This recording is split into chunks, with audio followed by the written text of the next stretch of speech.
Hi, we're going to talk today about project portfolio metrics. But before we move to that, have you heard of a term slasher? Are you a slasher? This is actually a person who has certain diverse tasks, projects, hats that that person is wearing, and they could be quite distinct from one another. Taking my example, I can be considered, I don't know, a consultant, a trainer, a coach, a manager, a banker, and so on and so on and so on. So when it's really hard for you to answer the question, so what do you do for a living, then you are probably a slasher. Somebody that's having very diverse, very, I would say, interesting life to live with different projects at hand. But sometimes you have to stop. Sometimes you have to really pause and look at those projects and see where are those tasks, where are those projects taking you. And you need to really come up with some criteria, something to measure your success in this wide variety of the things that you may be involved in.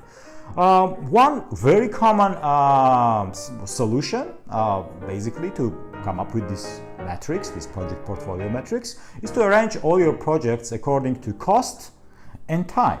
Just put down your projects and see where you are. Are you spending too much? And when I'm saying spending too much, not necessarily money, but this could be spending too much time on certain tasks, or too much resources.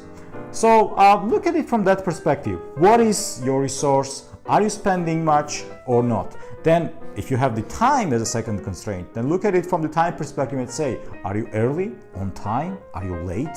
Where are you in this continuum of basically trying to achieve certain things? Still another idea, for example, could be if there is certain types of projects that you have, you want to organize them maybe according to the criteria like how do they really bring you to your ultimate goal?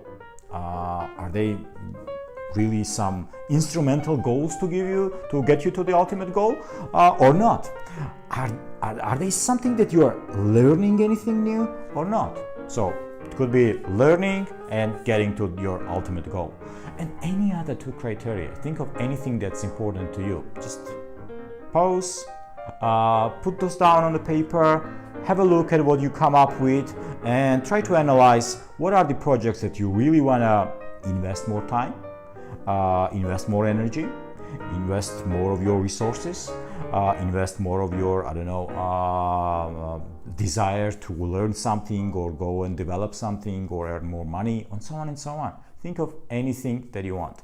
Put this under this two-dimensional into this two-dimensional metrics and see where you are. It actually helps a lot to understand the specific goals, specific tasks, specific position that you have on the market. I want to finish with one very good saying from Michelangelo. The greatest danger for most of us is not that our aim is too high and that we miss it, but it's that it's too low and we reach it. So be happy when you have certain goal to achieve. This is a great feeling, I think. Be thankful for all the projects that you have. They're taking you somewhere. Just try to understand, is this the way that leads you to your ultimate goal or not? If not, try to get rid of those, try to delegate those, try to find some new projects. So if you are a slasher, if you are really into this different projects and different hats that you are wearing, you may find this simple tool very useful. Project portfolio metrics. Any two criteria, you put your projects and just have a look at it, think and analyze. Good luck.